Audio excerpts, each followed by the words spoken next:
Numeri 13 verse 17 tot 27. Dis die verhaal van Moses wat die verkenner stuur om na die beloofde land te gaan kyk, om in Kanaan te gaan kyk.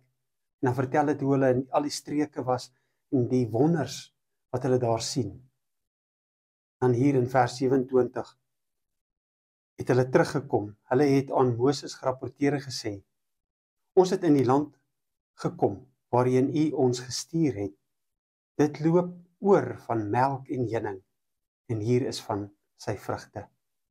Ons sien uit na die land van melk en honing, na die hemel, die plek waar ons saam met God gaan bly. Maar ons kan ook nou al vra, Here, lei ons ook hier in hierdie wêreld na 'n land van oorvloed.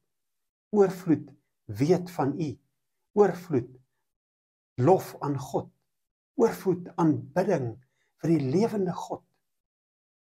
Ons het nog steeds vryheid om die Here te kan aanbid in oorvloed. Ons het nog baie.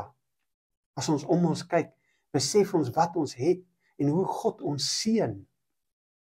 Kom ons gebruik dit wat ons het. En kom ons bring eer aan God vandag. Sê, Here, u is groot. Kyk waar het u my gesit, Here. Kyk hoe wonderlike plek is ek. Ek is op 'n plek waar ek u kan aanbid en u kan ken en u kan dien.